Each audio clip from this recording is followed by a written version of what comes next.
Hi friends, welcome back to my channel. I am Anup here. So today I have few questions. For example, like when you have brilliant cameras with you, what is the use of filter? What exactly filter do? Have you ever thought about how do a photographer capture all these amazing pictures? And all these pictures are captured with help of using filters. So today I am going to answer for all these questions with an example. So let's start.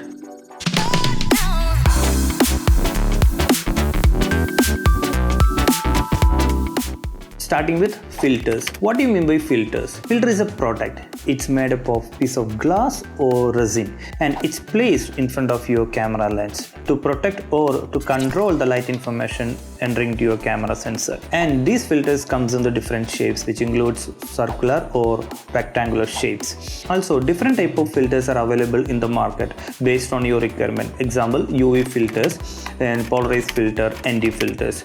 The first one called UV filter basically used to protect your sensor and the lens from the ultraviolet rays. For example, when your camera is directly exposed to the sunlight.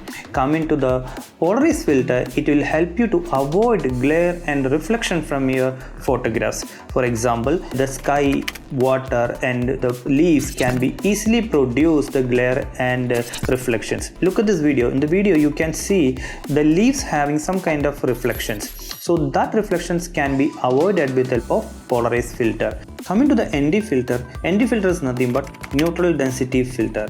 This set of filters will block or reduce the amount of light entering to a camera sensor without affecting the natural colors.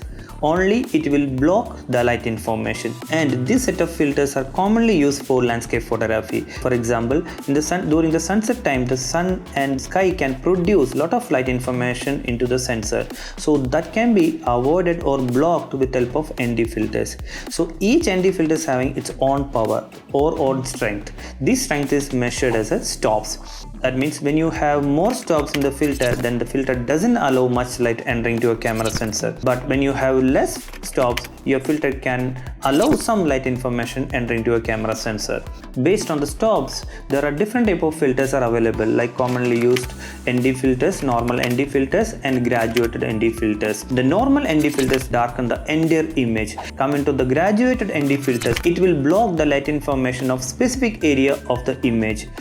That means the top part of the filter having more ND strength, coming to the bottom part, it's gradually reduce it and they end up with the transparency. The same way we have different type of filters are available, like reverse ND filters, sharp horizon filters, etc. So the only thing you need to select which filters is required for you and what kind of photographer you are. So where can we use all these filters? Technically speaking, when you want wider aperture or longer shutter speed. The wider aperture is nothing but if you're going for portrait photography and you are using the 50mm prime lens and you are not able to control your light information, such a scenario you can use ND filters over there. And the longer shutter speed is nothing but you are entering to the world of long exposure photography. In the long exposure photography, the camera shutter will be open for some amount of time.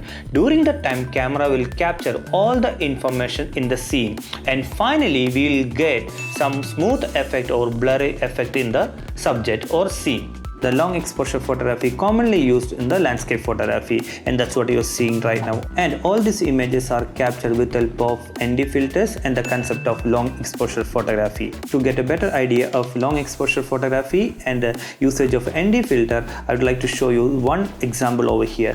Look at this video. This is a location. From this location I captured this image.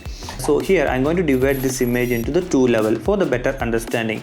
The first level, what I did, I inserted graduated ND filter. Now the light information from the sky and sunlight will be blocked.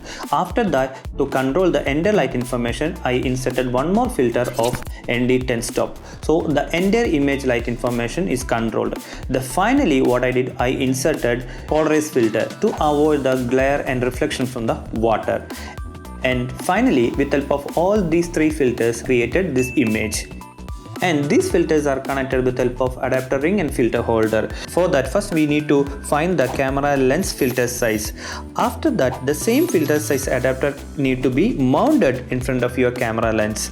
Once adapter ring mounted properly as per the video shows, now we can connect the filter holder very easily. Now your lens is ready to insert all required filters. In the rectangular filter mechanism system, the polarized filter will be connected during the filter holder connection itself. This is how we will connect the rectangular filters in the lens. Coming to the circular filter, we don't want to connect any adapter ring because these filters are purchased based on the filter size of your camera lens, and these filters can be easily connected to your lens, and that's what you're seeing right now.